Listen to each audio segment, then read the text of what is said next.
All right. Hey, everyone. So want to do a bit of a different video here today. It's not just going to be me talking about spreadsheets or anything with PPC, but I wanted to bring on another expert in the field. I'm sure a lot of you know who he is. It's Brent from AMZPathfinder. And me and him had a call the other week, and we're just kind of vibing back and forth talking about PPC. So we figured it'd be kind of a fun thing to just kind of both get on the call and share with you guys some of our thoughts that we have both running PPC agencies. And I wanted to introduce Brent. Yeah, thanks, Lucas, and appreciate you having me on. Yeah, I definitely got good vibes the first time we talked, and the few times we've interacted online. So always happy to come on the show.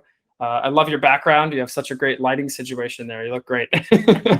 Thanks. Yeah, definitely had to kind of fine tune this with making all these videos. It was a work in progress. Even had to repaint the room. I think it was well worth it. Yeah. Yeah.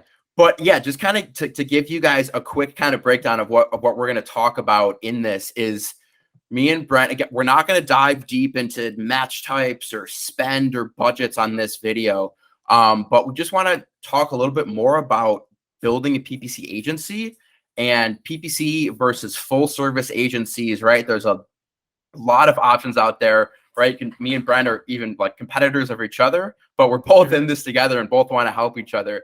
So we just want to talk, because I know a lot of the audience here is actually like PPC people just getting started, right? Who are managing one or two accounts and they're always learning how to do it. So we want to talk about how we built our agencies, kind of how to scale, and just the ins and outs of a PPC agency. Yeah, I think we can talk for a long time about just that subject set, but let's try to keep it to your recommended time. I know both you and I are pretty loquacious individuals, so we're going to have to condense as much as we can.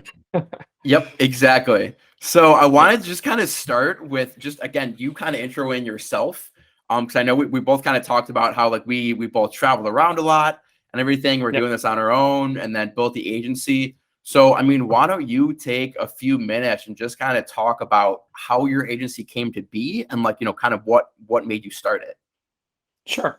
Yeah, let me go through some like timelines.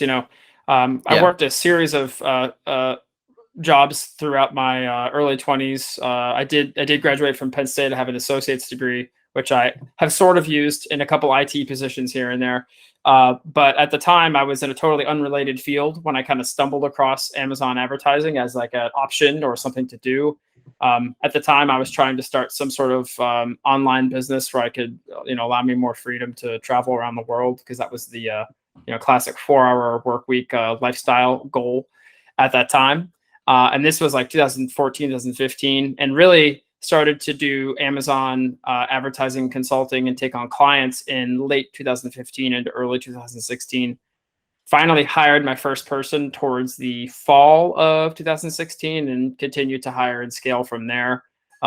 Pathfinder as a company, we've always been about like slow and steady growth. We've never been like venture backed or taken money from investment or anything like that. We've always been bootstrapped. We've always been kind of slow and steady while trying to maintain what I hope is a very high level of quality for the clients that we do have. And that's kind of the position that we're still in. And that's kind of the, a brief on the timeline, if you will.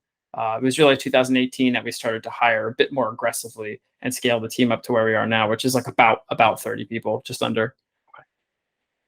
And that's where I think we kind of are in the same boat. It's like, right, we both started this just managing accounts on our own.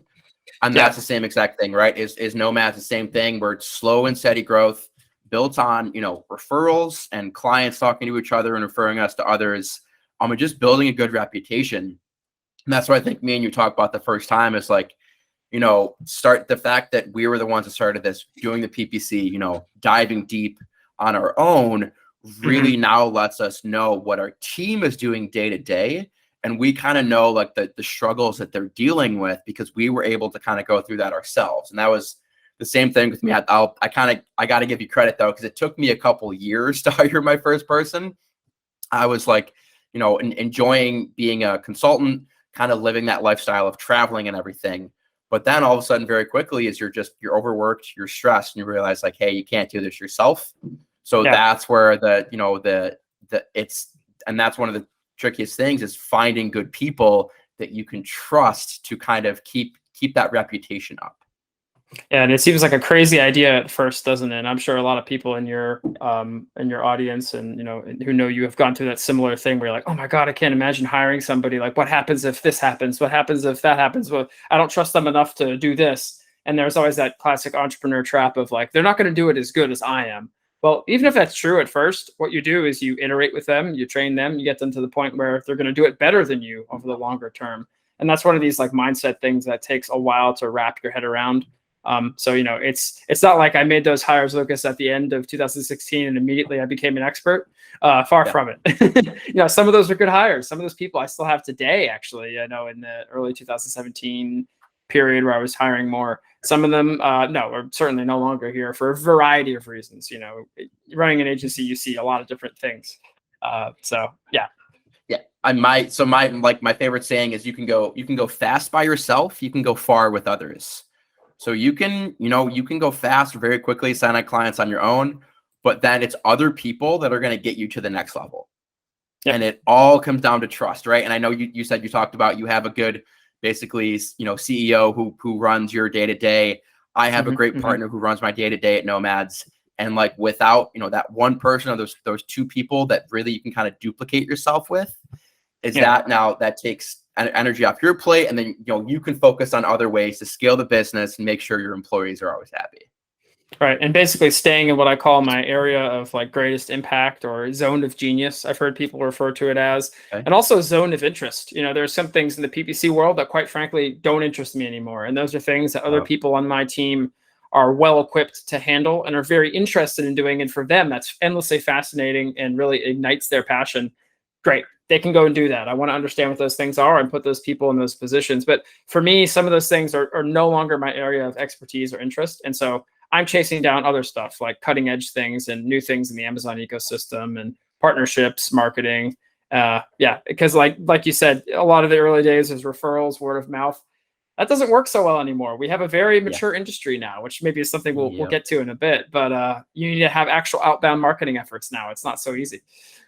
Yep, exactly. And I like what you said there too, is kind of, it's fueling what your employees want to do and what sparks them, because you don't want to put people in a box. That's why we're entrepreneurs. That's why we were able to do this, because we enjoy a bunch of different things, but we kind of went with our passion. So think of like, if you stifle your team members and say, hey, you're doing keyword research, that's it. You need to see if they don't enjoy just doing keyword research, let them do something different. And it could be a very small tweak. But you always want to make sure, that they're passionate, because me and you are very passionate people, and it's important to see that in your team members. Yeah, not stifling them is one thing, and then giving them both I would say, the responsibility and the agency, not in the sense of our agency, but the agency as an individual, to pursue those things within the confines of their role. So give them a very clearly outlined role. At Pathfinder, we have something called role responsibilities, which is a document that outlines for every person, here's what you are responsible for. And what's notable about that document is what's omitted. So like, these are the things that are not on the stock. So these are things that you're not necessarily responsible for. And they can be like KPIs are responsible for, areas of the business are responsible for. And those documents, that list is edited frequently because, hey, maybe we figure out this role is evolving and changing. Like I had a call earlier this week with someone very senior in my team and added 3 or 4 things to their document and modified 2 or moved 1. So that conversation is an ongoing dialogue. And then the second part is, don't give people the curse of low expectations. If somebody is a kick-ass team member and they're amazing, set a high bar for them and say, this is a challenge I think you can meet. I want you to get to this point. And they will surprise you and delight you with how good they do. If you just say, hey, just keep doing this, like it looks pretty good, it's all good. They might be someone who's like an A player in that position. They might be like, well, this kind of sucks. I'm bored. I'm not stretching myself. I'm not pushing my limits. I'm not being challenged. So this is almost worse than a job where I have too much to do because I have too little to do. So there is a fine line between those things. And this is all lessons I would say I've kind of won with hard losses or victories over the years on both sides. Yeah. And that's why I think you can only get to this stage and this level of managing people and seeing their strengths by messing up a few times, right? Absolutely. I've had some bad breakups with team members, bad breakups with clients, but you're not going to get it right the first time. So it takes years, it takes organization, it takes a lot to really manage people. But I mean, that's the whole reason that makes our businesses successful. But it's never easy the first time. So I completely agree with you there. So I wanted to jump into kind of the next topic here, a little deeper on our industry, right? And I know you mentioned the competition that we have and everything, that referrals don't work anymore. And we've seen that a lot as well, right? There's a lot more turnover in this business than there used to be because there's so much competition. And I think what I wanted to hone in on is PPC agencies versus full service agencies. So AMZPathfinder and Nomads are much more considered strictly PPC agencies. We have some other things that we offer and we help our clients with, but not really where there's full service agencies that do copywriting, inventory, images, anything A to Z, A to Z for Amazon you can do. And a lot of clients have said, hey, we want everything, or we want to hire an in-house employee, right? We're sick of working with agencies. So there's a lot to unpack here. But I just want, we've been seeing this a lot more lately, and I want to just kind of hear your thoughts on this, on, agencies or even clients that are starting to hire full-time employees. Yeah, there is a lot to unpack here, Lucas. You're definitely spot on with that. I would say one of the first things to understand is that the golden era of Amazon PPC, I feel, is coming to a close, and there's a lot more competition from not only full service but dedicated PPC agencies. Where there used to be maybe 30, 40, 50, I think there's now in excess of, I would guess 200 in just North America or English-speaking language marketplaces in general. Now, that doesn't mean you can't stand out in your own way. Right.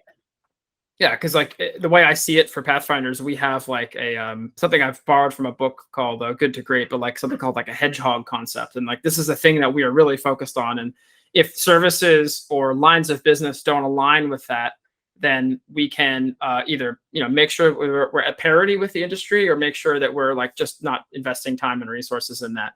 And at some point years ago, I did make a choice to be a PPC agency, not a do everything agency, not a listings optimization. But this also means two things: the clients that we have to work with, like you mentioned, maybe they have someone internally who is responsible for that, and then that's someone we have to liaise with and talk to. But that also means that it excludes companies that maybe don't have that. Maybe they're too small to have that. We can't necessarily help them. Maybe they would be better off going with an agency that does do a full service, but maybe that agency at the same time is just okay at PPC. They're mediocre at it. It's one of the 7 things they do instead of the 1 thing they do. When it comes to hiring people in-house, this, along with aggregators buying our clients, is definitely 2 of the biggest struggles that we have. Yeah, you're nodding like you've seen this a million times in the past year and a half. I know. I think both of us have.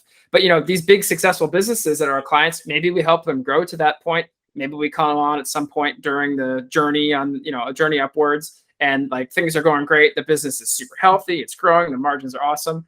Well, those attributes are the same things that makes them very appealing from a purchasing standpoint. And also the same things that allow them to have the headcount on the team to hire somebody to do our job, which I totally get. I think if I had an Amazon business, I would probably be one of those annoying clients that's always going in the agency's work and poking around the campaigns. But I would also consider, all right, how can I hire somebody now that we have enough? Maybe I'm going to pay this person the exact same what I pay the agency. Let's say I pay the agency $3.5, $4K, $5K a month, depending on the skill level of that hire and the size of your account and what the agency charges.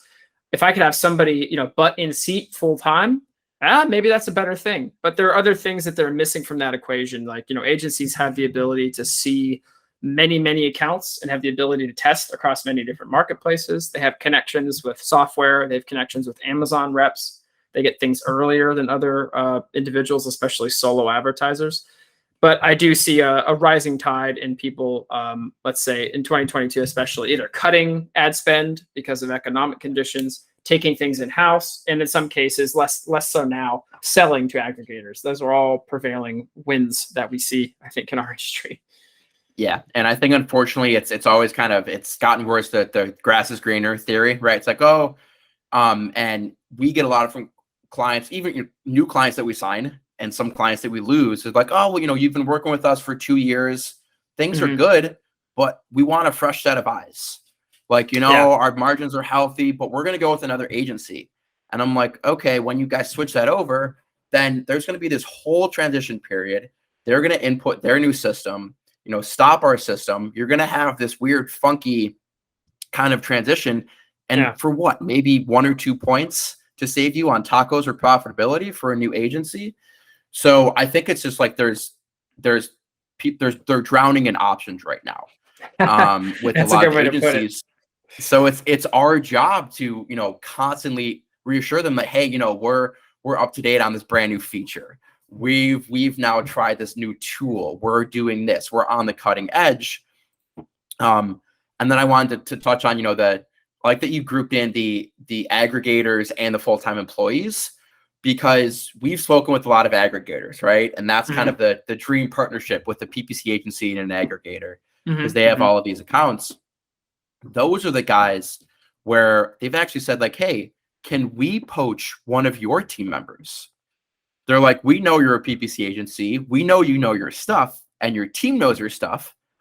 What would it take for us to hire one of your team members? And because no one can find the people, right? Just in the economy as a general, everyone's short-staffed. Yeah. So these aggregators are like, okay, I have an entry-level PPC person. And sure, if I'm going to pay them $5K a month, that's what I would pay a big agency. So this person better really know it. So what if I go to Brent or Lucas and say, hey, do you guys have a team member that I can hire full-time and steal them from you? So I just got that a couple of months ago, and it really made me think. It's like, what? And now am I in like the staffing business, right? Because you're reading my mind, man. I've had the same thought. Is like, well, what if I, came out with this is an idea I've played with but never really done much with. I think, someone out there in the audience, please take it and run with it. It's just like, what if I came out with a course that was designed to train people to be in the Amazon PPC industry? Yeah. And then I would take some kind of commission for them being hired or getting placed in a position. It sounds like a lot of logistics and a lot of difficulty. And I'm someone who's not very good at recording training courses. So someone else could run with that. But it's an interesting idea. And certainly we have arrangements, let's say, similar to that with some smaller aggregators. None of the top ones that you might know of just from the news stories. But there are plenty of ones out there in stealth mode that are executing really well, and I think probably have more talent than the big ones because they don't have to worry about so much scale. And we help them with ads, and we consult with them in small ways here and there. But it's like, do I want them to steal my employees, or I guess poach is a better word? Not necessarily. Yeah. I like those people on my team. Those are the great. Those are the great people I love to see and talk to and work with. So, but then again, I think we realize, right, like that's our biggest asset, and that's what us being at the top and, like you said, staying on the cutting edge of anything new Amazon is we're obviously, trickling that down to our team, and they're learning that. And they're only going to get that experience by working in an agency. So, and that's what I kind of tell a lot of people. It's like, if you are doing this on your own, you're really behind the 8 ball, because there's only so much you can do in a day. Where we have our team Slack channel, and everyone in the team is sharing some new golden nuggets every day. Yeah. And that none of us would have found. And then all you have to do is take 10 minutes out of your day and boom, okay, there's all these cool new features. Right. So, and going back to the role responsibilities concept, this is something I do a lot of, but we're trying to shift more of that to more senior team members and other people to be those kind of, the scouts that are going out there in the field and assessing the situation. What's going on over in DSP? What's going on in this Facebook group? What's happening on that podcast? Oh, this is a full blog post from these people. Because there is an absolute wealth of information out there and really high quality content if you know where to sift through and find it. And if you are able to, catch that fish and bring it home to eat with everyone else, you can really share the knowledge pretty evenly. And I agree, that's something that you may not have if you're just one person at a aggregator or a brand who's not as plugged in, if you might. Yeah, and that's still, I think, one of our favorite questions is when times are tough. Like, summer is always slow months. After Prime Day is some slow months of the year, and our client's favorite question is, oh well, what are all your other clients doing? How are they reacting? what are their numbers? Tell me about other people so I can feel better about my sales. And you just don't get that when you're in a bubble. So it's always interesting to see the questions you get asked from aggregators, from your team, from clients. and you can kind of say, like, okay, everyone wants this information, but right, it's a matter of who you share it with and kind of who you spread it around to, because at the end of the day, like that's the most important thing, is what we are getting from all of these different kind of areas about the PPC. Yeah. So interesting to see both of our perspectives. I think they differ a little bit, but having that agency background, I think we think fairly similarly with some of these things. And to go back to one of your original questions for this, section of the discussion, it's like, what do we do with these services that we can't fulfill ourselves? In some narrow circumstances, we do have an ancillary service that fills a need. Like, let's say store pages. We do build store pages. Okay, it's not like building a website. It's fairly easy. We have creative people on staff. It's okay. Doesn't make a huge percentage of our revenue. Do they do a good job of it? And that's a great place to send sponsored brands? Yes, that's sufficient.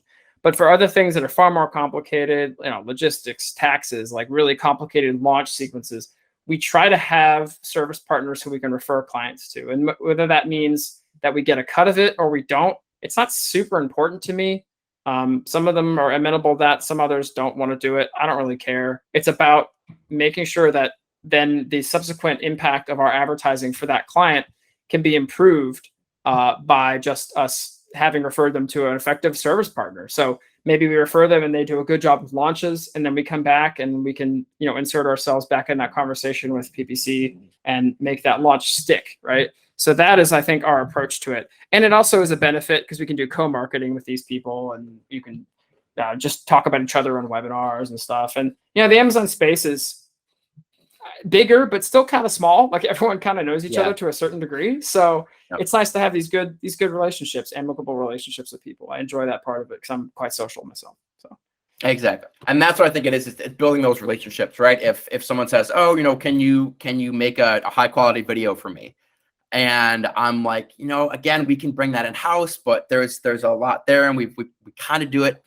But all you want is to have a good relationship with someone else who only specializes in videos, and then they'll send PPC your way because you only do PPC. And then I think kind of the advantage there is, like, we've been in the game long enough to know the other companies to not refer people to. It's like you just build these relationships, and that's all you can do to kind of help your clients, is say, hey, we focus on PPC because it's difficult, and we want to maintain that kind of quality of work. So for this specific thing, we'd rather refer you out to someone else who only specializes in this. It's just kind of like letting everyone stay in their lane. And I do agree that, like what you said in the very beginning, is I think the golden age or the easy days of Amazon PPC are over. It's moving so quickly right now. Yeah. And it's just hard increasing. to keep up with everything. Yeah.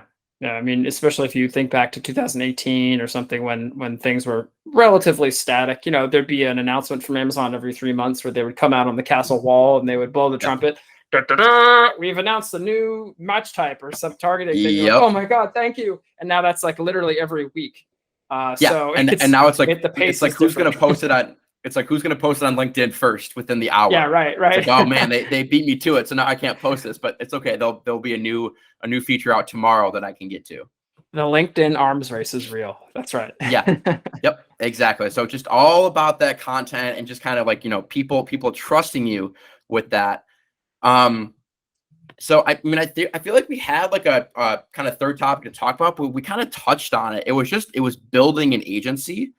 And that's what I think the biggest thing that we that goes parallel with that is those like full-time employees that people are trying to poach.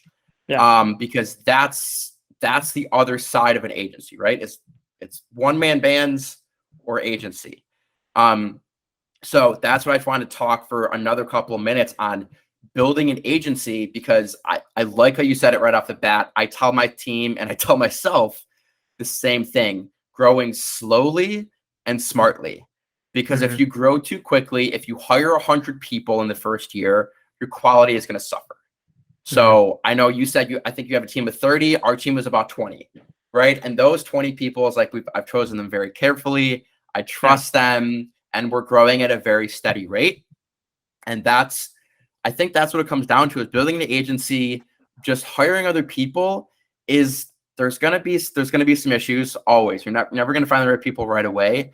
but you need to trust these people, and you need to see that they're coming from where we came from, right? We started working on our own, and that's why these people are working for us, because they want the freedom, they want the opportunity to grow. So you need to kind of fuel their growth and just make sure that they're always looking to the future to grow with you. Yeah, I would say that anyone on the Pathfinder team who is a contributor and is active and is involved and is doing a good job for their clients, their CV or their resume, as we say in the US, of course, should allow them in the future to land another lucrative, interesting job in a career that's very similar to Amazon or the Amazon space. That's one of my goals for anyone that I just described, is that they have a really good reference in myself or other senior people at the Pathfinder team, and they have really legitimate, powerful experience, because that trumps anything like a university degree or whatever. Because we ask about some of those questions in our hiring funnel, and that's how you really should think about hiring. It is a funnel that's multi-step. Oh, that's awesome. But yeah, it's one of those things that's refined over a long period of time. Like every time we make a round of hires, I feel like we tweak or change one or two things about our hiring funnel, how we screen people, how we assess their values as a person, how we assess their capabilities and skills as a team member. And we're much better at it than we were even a year ago, even 2 years ago. It constantly changes.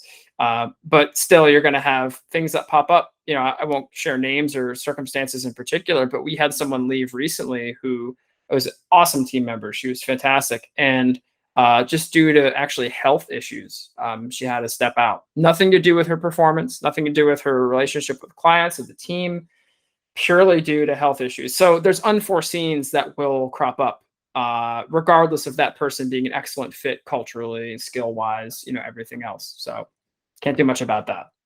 And I think, yeah, and one thing I always say to new hires is that, obviously they're going to have some PPC background, but you can teach PPC. You can teach specifics, again, how to look at KPIs, how to analyze stuff.